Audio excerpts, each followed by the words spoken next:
मंदिर की आत्मा। गांव बापस्ती की पहाड़ी पर एक मंदिर था जो कई वजहों से प्रसिद्ध था। बापस्ती के परिवारों में आपसी सौहार्द बना हुआ था। इसकी वजह उस मंदिर को ही बताया जाता है। अरे ओ विमला, ये इस मंदिर की कहानी क्या है रे? अरे ये मंदिर इस गांव के लिए बहुत ही शुभ है। अरे शुभ तो है, तो फिर भी लोग इस मंदिर से दूर क्यों रहते हैं? ये इतना वीरान क्यों रहता है? अरे बड़े बुजुर्ग कहते हैं कि मंदिर में आत्माओं का राज है जो लोगों की मदद करते हैं, लेकिन मंदिर से सभी को दूर भी रखते हैं। अरे ये कैसी आत्माएं हैं जो लोगों की मदद भी करते हैं और लोगों को मंदिर से दूर भी रखते हैं? अरे यही चलता आया है यहाँ पर, इसीलिए कोई कुछ बोलता नहीं। क्योंकि जिसके घर में कोई भी परेशानी होती है तो बताते हैं कि इस मंदिर से उन्हें मदद मिलती है। अरे वाह, ये तो अच्छी बात है। तभी इस गांव में इतनी खुशहाली दिखती है। तभी बाहर किसी की चीखने चिल्लाने की आवाज आती है। दोनों बाहर निकलती हैं तो देखती हैं कि गांव के एक बुजुर्ग रो रहे हैं क्योंकि शहर से उन्हें कोई बुरी खबर मिली है। अरे क्या हुआ चच्चा, रो क्यों रहे हो आप? हाँ चाचा, बताओ ना, हुआ क्या? अरे क्या बताऊं बेटे, मेरा बेटा शहर गया हुआ था कमाने, लेकिन आज खबर मिली है कि उसका एक्सीडेंट हो गया। वो अस्पताल में भर्ती है। अरे तो इसमें परेशान होने की क्या बात है चाचा? जाओ शहर और बेटे का इलाज करवाओ। हाँ चाचा, विमला सही कह रही है। आप शहर जाओ और इलाज करवाओ। अरे कैसे इलाज करवाऊं, अभी पैसे नहीं है और शहर के अस्पतालों में इलाज का खर्चा लाखों में आता है। अरे चाचा, भगवान पर भरोसा रखो, कहीं ना कहीं से मदद जरूर मिल जाएगी। बस आज का दिन कैसे भी काट लो। अरे अब तो बेटा थोड़ा समय काटना भी मुश्किल होता जा रहा है। देख कमला, तू ही समझा चाचा को। अरे पैसों का कहीं ना कहीं से इंतजाम तो जरूर हो जाएगा। अरे चच्चा, जब विमला कह रही है तो थोड़ा उस पर भी भरोसा रखो। चलो आपको घर छोड़कर आ जाती हूँ। उसके बाद कमला उन बुजुर्ग को लेकर चली जाती है और विमला मंदिर की ओर चली जाती है। विमला मंदिर की सीढ़ियों पर चढ़ते हुए दूर से नजर आती है। उसके बाद वो आंखों से ओझल हो जाती है। उसी रात उस बुजुर्ग के घर के बाहर एक थैला रखा हुआ मिला। बुजुर्ग उस थैले को देखते ही चौंक पड़ा क्योंकि उसमें 5 लाख रुपए रखे हुए थे।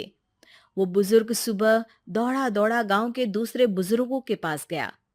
अरे मंगल भाई सुनो, मेरे घर के बाहर ये पैसों से भरा बैग रखा हुआ मिला है। अरे किसका है ये भाई? अरे भैया, मुझे क्या पता।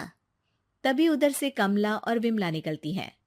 अरे बेटा सुन तो, देख ये क्या रखा हुआ था मेरे घर के सामने।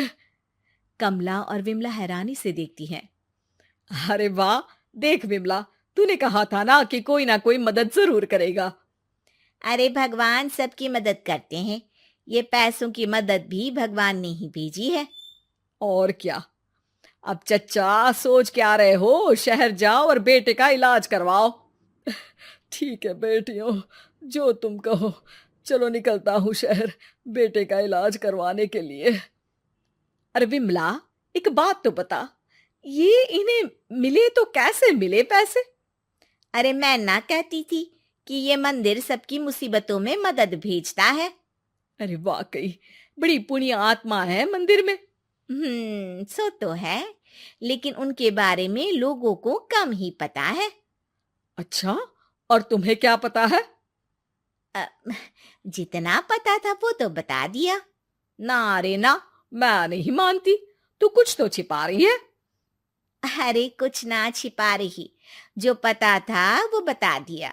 मंदिर से लोगों को मदद मिलती है, बस इतना ही पता है। ठीक है बाबा, अब नहीं पूछूंगी।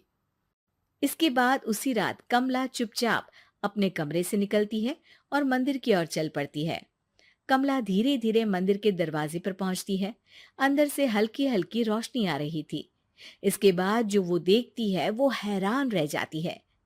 कमला इसके बाद तेजी से वापस लौट आती है। दूसरे दिन सुबह सुबह। अरे विमला, तू तो छिपी रुस्तम निकली। है?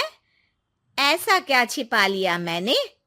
अरे तूने तो भनक ही नहीं लगने दी और चाचा की मदद भी कर दी। हैं? ये क्या कह रही हो? ऐसा कैसे कह सकती हो तुम? मैंने कोई मदद वदद नहीं की। अरे सब पता है मुझे, कल रात मैं गई थी मंदिर। तो क्या देखा? अरे तुम्हारा पति और कुछ लोग वहां दिखे। बोरियों में नोट भरे हुए थे और सभी नोट गिनने में लगे हुए थे। तो तुम्हें क्या लगा वो क्या कर रहे थे? अरे मैं समझ गई कि वो लोग कहीं से डकैती कर पैसे लेकर यहाँ मंदिर के पीछे छिपाते हैं। अब जब तुम जान ही गई हो तो बता देती हूँ, लेकिन ये बात किसी को पता नहीं लगनी चाहिए।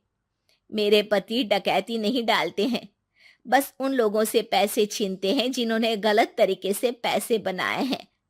और फिर लोगों की मदद करते हैं। यही है वो पुण्य आत्माएं जो लोगों को मदद पहुंचाती है। अब समझी? हाँ, अब समझी उन पुण्य आत्माओं का चक्कर। सही है। करते रहो मदद, लेकिन सावधानी से, मेरी तरह कोई और ना पहुंच जाए।